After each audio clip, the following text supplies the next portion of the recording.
একঘেয়ে বাঁধাকপি খেয়ে খেয়ে আর ভালো লাগছে না, বোর হয়ে যাচ্ছেন? তাহলে বানিয়ে নিন বাঁধাকপির এই দুর্দান্ত স্বাদের টেস্টি, মুখরোচক ও মুচমুচে রেসিপিটি। তো বন্ধুরা, আমি এখন চলে এসেছি আমাদের বাগানে। তো আমাদের বাগানে কিন্তু প্রচুর বাঁধাকপি রয়েছে, আর বাঁধাকপিগুলো দেখতে কতটা সুন্দর লাগছে দেখুন বন্ধুরা। তো এর মধ্যে থেকে একটা বাঁধাকপি নিয়ে আজকে রেসিপিটি আমি বানিয়ে নেব। বাঁধাকপির এই রেসিপিটি এতটাই টেস্টি হয় যে একবার খেলে মন ভরবে না, বারবার খেতে ইচ্ছে করবে। তো নমস্কার বন্ধুরা, নীলা রান্নাঘরে আপনাদের সবাইকে অনেক অনেক স্বাগত জানাই। আশা করি সবাই খুব ভালো আছেন ও সুস্থ আছেন। তো চলে এসেছি আজকে আপনাদের সামনে বাঁধাকপির একটি দুর্দান্ত স্বাদের রেসিপি নিয়ে। তাহলে আসুন দেখে নেওয়া যাক আমার এই আজকের রেসিপি। তো বাঁধাকপির এই রেসিপিটি বানানোর জন্য আমি এখানে একটা বাঁধাকপির অর্ধেকটা পরিমাণ বাঁধাকপি নিয়ে নিয়েছি ও কপিটাকে পাতলা পাতলা করে ঠিক এইভাবেই কেটে নিয়েছি। তো আমার সব বন্ধুদের অনুরোধ রইল ভিডিওটি স্কিপ না করে প্রথম থেকে শেষ পর্যন্ত দেখার জন্য। আর এখানে আমি নিয়ে নিয়েছি দুটো সেদ্ধ করা মিডিয়াম সাইজের আলু, আর মশলার জন্য এখানে নিয়ে নিয়েছি 3টে কাঁচা লঙ্কা ও কয়েক টুকরো আদা। এরপর ওভেনে একটি কড়াই বসিয়ে দিয়ে দিচ্ছি 1 টেবিল চামচ পরিমাণ সরষের তেল। তো তেলটাকে ভালোভাবে গরম করে নিয়ে এখন ফোড়নে দিয়ে দিচ্ছি 2টো শুকনো লঙ্কা, একটা তেজপাতা ও হাফ টেবিল চামচ পাঁচফোড়ন। তো লঙ্কা ও তেজপাতাটাকে ভালোভাবে ভেজে নিয়ে এরপরে দিয়ে দিচ্ছি হাফ টেবিল চামচ পাঁচফোড়ন। তো সমস্ত ফোড়নটাকে ভালোভাবে কয়েক সেকেন্ড ভেজে নিয়ে এখানে আমি অ্যাড করে দিচ্ছি আদা ও কাঁচা লঙ্কা। তো আদা ও কাঁচা লঙ্কাটা আমি কিন্তু এখানে থেতো করে নিয়েছি। তো আপনারা চাইলে এটাকে গ্রেট করেও নিতে পারেন। তো এরপর লো টু মিডিয়াম আঁচে মশলাটাকে ভালোভাবে ভেজে নিচ্ছি। তো আমার চ্যানেলে যারা নতুন বন্ধু, যদি আমার ভিডিওটি ভালো লেগে থাকে তাহলে অবশ্যই আমার চ্যানেলটি সাবস্ক্রাইব করে পাশে থাকা বেল আইকনটি অন করে দেবেন, যাতে আমি কোনো ভিডিও ছাড়লে তার নোটিফিকেশান আপনাদের কাছে পৌঁছে যায়। তো বন্ধুরা, মশলাটাকে ভালোভাবে ভেজে নিয়ে এরপর এখানে অ্যাড করে দিচ্ছি কেটে রাখা বাঁধাকপি। তো দেখুন বন্ধুরা, সমস্ত বাঁধাকপিটাই এখানে দিয়ে দিয়েছি। এরপর মশলার সঙ্গে ভালোভাবে নেড়েচেড়ে মিশিয়ে নিচ্ছি। তো বন্ধুরা, আপনারা বাঁধাকপি অনেকভাবেই রান্না করে খেয়ে থাকেন। তো আমার অনুরোধ, আপনারা অবশ্যই বাড়িতে এইভাবে একবার বানিয়ে খাবেন। খেতে কিন্তু দুর্দান্ত টেস্টি হয় আর খুবই মুখরোচক হয়। তো দেখুন বন্ধুরা, বাঁধাকপিটা অনেকটাই কমে গিয়েছে। তো এরপর কপিটাকে আমি ভালোভাবে নেড়েচেড়ে নিয়েছি। এরপর এখানে দিয়ে দিচ্ছি পরিমাণ মতো লবণ ও পরিমাণ মতো হলুদ গুঁড়ো। এরপর দিয়ে দিচ্ছি হাফ টেবিল চামচ ধনিয়া গুঁড়ো, হাফ টেবিল চামচ জিরে গুঁড়ো, আর দিয়ে দিচ্ছি প্রায় 1 টেবিল চামচের মতো কাশ্মীরি লঙ্কার গুঁড়ো। এরপর দিয়ে দিয়েছি হাফ টেবিল চামচ গরম মশলার গুঁড়ো, আর দিয়ে দিচ্ছি হাফ টেবিল চামচ চাট মশলা। তো বন্ধুরা, এই রেসিপিটিতে যদি একটু চাট মশলা ব্যবহার করা যায় তাহলে কিন্তু এর স্বাদটা আরও মুখরোচক হয়। দেখুন বন্ধুরা, গুঁড়ো মশলাগুলো দিয়ে ভালোভাবে মিশিয়ে নিয়ে বাঁধাকপিটাকে কিছুক্ষণ নেড়েচেড়ে রান্না করে নেব।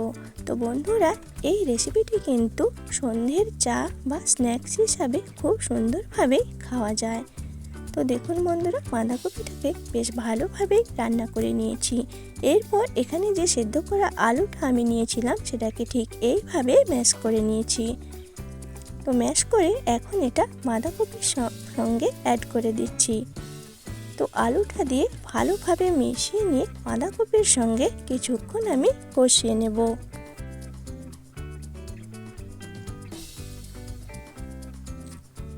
বন্ধুরা, এই রেসিপিটি কিন্তু খুব সহজভাবেও বানিয়ে নেওয়া যায়। তো দেখুন বন্ধুরা, আলুটা দিয়ে বাঁধাকপির সঙ্গে বেশ ভালোভাবে নেড়ে চেড়ে কষিয়ে রান্না করে নিয়েছি। তো এরপর দেখুন এখানে আমি কিছুটা ছাড়ানো ভাজা বাদাম নিয়ে নিয়েছি, সেটাই অ্যাড করে দিয়েছি। আর এর সঙ্গে দিয়ে দিয়েছি কিছুটা ধনেপাতা কুচি। তো এই উপকরণগুলো দিয়েও ভালোভাবে বাঁধাকপির সঙ্গে মিশিয়ে নিয়ে কিছুক্ষণ রান্না করে নেব। তো দেখুন বন্ধুরা, ভালোভাবে বাঁধাকপির সঙ্গে মিশিয়ে নিয়েছি আর বাঁধাকপিটাও খুব সুন্দরভাবে রান্না হয়ে গিয়েছে। তো বন্ধুরা, বাঁধাকপিটা কিন্তু আমাদের একদমই রেডি। তো এটাকে এখন একটা থালার মধ্যে ঢেলে নিয়েছি। তো এটাকে এখন ঠান্ডা করে নেব। এরপর এখানে একটি পাত্র নিয়ে নিয়েছি। পাত্রে দিয়ে দিয়েছি 1 বাটি ময়দা, আর দিয়ে দিয়েছি 2 টেবিল চামচ পরিমাণ কর্নফ্লাওয়ার, আর দিয়ে দিচ্ছি স্বাদ অনুযায়ী লবণ আর সামান্য গোলমরিচের গুঁড়ো। তো সব উপকরণগুলোকে শুকনো অবস্থায় ভালোভাবে মিশিয়ে নিচ্ছি। এরপর এর মধ্যে জল অ্যাড করে দেব। তো বন্ধুরা, এই ব্যাটারটা কিন্তু খুব ঘনও হবে না আর খুব পাতলাও হবে না। তো মিডিয়াম ধরনের একটা ব্যাটার আমাদের তৈরি করে নিতে হবে।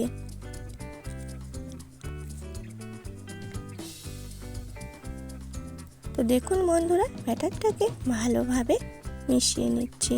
তো দেখুন, ব্যাটারের ঘনত্বটা ঠিক এই রকম হবে, খুব বেশি পাতলাও নয় আবার খুব বেশি ঘনও নয়। তো ব্যাটারটা এখন আমার তৈরি হয়ে গিয়েছে।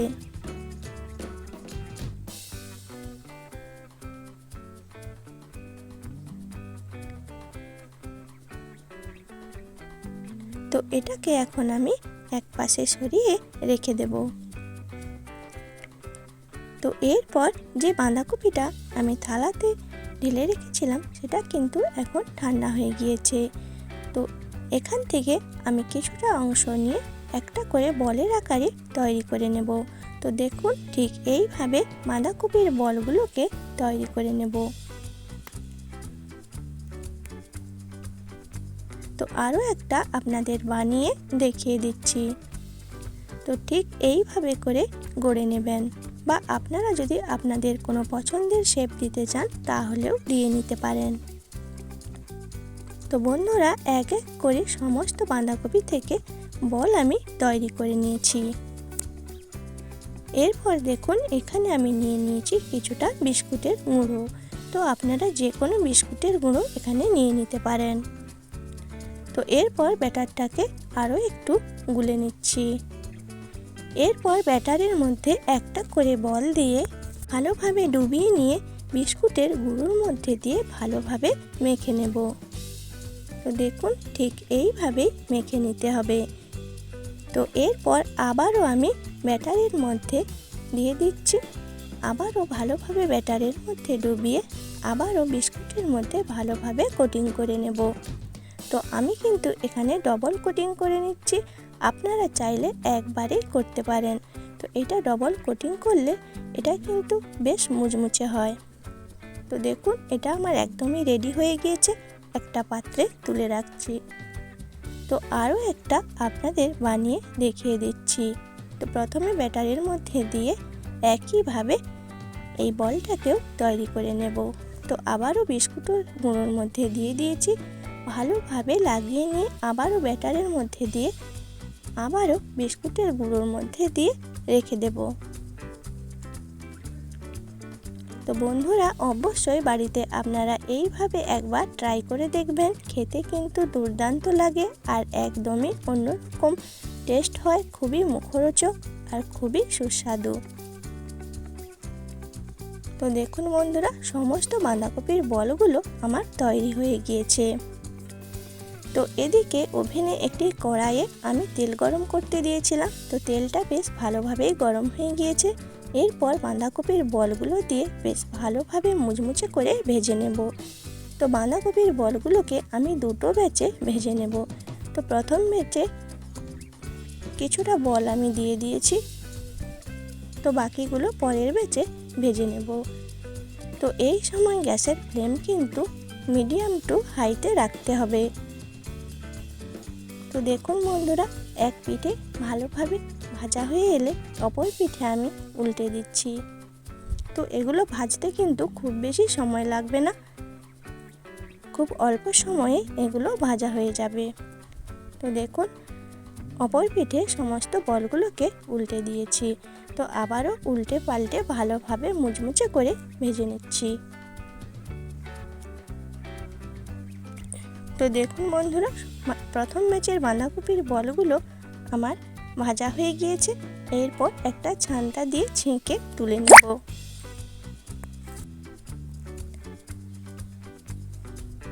তো দেখেই বুঝতে পারছেন বন্ধুরা, বাঁধাকপির বলগুলো কতটা মুচমুচে ও কতটা টেস্টি হয়েছে।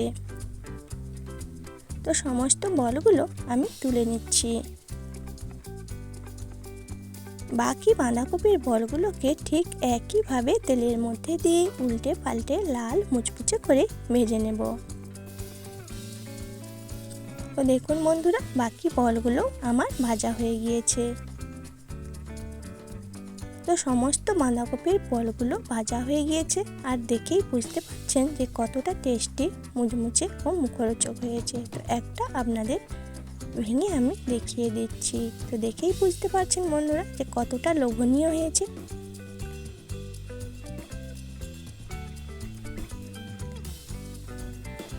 তো আরও একটা আপনাদের ভেঙে দেখিয়ে দিচ্ছি।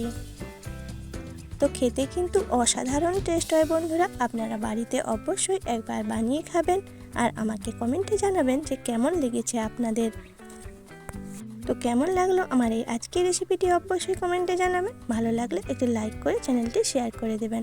আর এরকম নিত্য নতুন রেসিপি পেতে অবশ্যই আমার চ্যানেলটি সাবস্ক্রাইব করে পাশে থাকা বেল আইকনটি অন করে দেবেন, যাতে আমি কোনো ভিডিও ছাড়লে তার নোটিফিকেশান আপনাদের কাছে পৌঁছে যায়। সবাই ভালো থাকবেন, সুস্থ থাকবেন। আজকের মতো এই পর্যন্ত। সম্পূর্ণ ভিডিওটি দেখার জন্য অনেক অনেক ধন্যবাদ।